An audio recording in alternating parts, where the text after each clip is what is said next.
Hi viewers, இன்றைக்கி நம்ம உடச்சி ஊற்றின முட்டை குழம்பு தான் பார்க்க போகிறோம். அதுக்கு முதல்ல கடாய் வச்சுக்கோங்க. ஒரு 3 ஸ்பூன் எண்ணெய் ஊற்றிக்கோங்க. 1 ஸ்பூன் வெந்தயம், 1 ஸ்பூன் சீரகம் போட்டுக்கோங்க.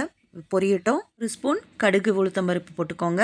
நல்லா பொரியணும். பொரிஞ்சதுக்கப்புறம் இடித்து வச்ச 15 பல்லு பூண்டை சேர்த்துக்கோங்க. அதுலேயே ஒரு பெரிய சைஸ் வெங்காயம் கட் பண்ணிக்கோங்க பொடியாக. அதையும் அதுலேயே சேர்த்துக்கோங்க. நல்லா வதக்கிக்கோங்க. கலர் கொஞ்சம் சேஞ்ச் ஆகணும். நல்லா வதக்குனதுக்கப்புறம் கொஞ்சமாக கருவேப்பிலை போட்டுக்கோங்க. வாசனை நல்லாயிருக்கும். நல்ல பழுத்த தக்காளி 2 கட் பண்ணி அதுலேயே சேர்த்துக்கோங்க. உப்பு கொஞ்சம் போட்டுக்கோங்க. நல்லா குழைய வேகணும். வெந்தால் ரொம்ப நல்லாயிருக்கும் டேஸ்ட்டு. ஒரு தக்காளி, ஒரு வெங்காயம் நல்லா மிக்ஸி ஜாரில் போட்டு நைஸாக பேஸ்ட் பண்ணிக்கோங்க. அதையும் அதிலேயே கலந்துக்கோங்க.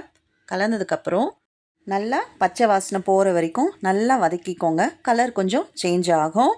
இந்த நேரத்தில் ஒரு அரை ஸ்பூன் மஞ்சத்தூள் போட்டுக்கோங்க. காரத்துக்கு ஏற்ற மாதிரி ஒரு 4 ஸ்பூன் மிளகாத்தூள் போட்டுக்கோங்க. நான் வீட்டில் அரைச்ச மிளகாத்தூள் காரம் கொஞ்சம் கம்மியாக தான் இருக்கும். நல்லா கலந்துக்கிட்டு தேவையான அளவு தண்ணி ஊற்றிக்கோங்க.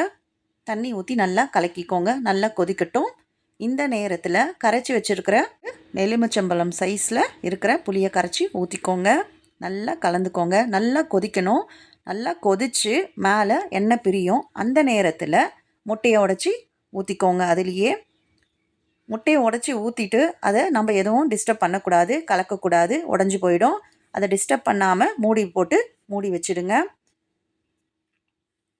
எண்ணெய் பிரிஞ்சு மேலே வரும். அந்த நேரத்தில் கொத்தமல்லி போட்டு சர்வ் பண்ண ரெடி ஆயிடுச்சு.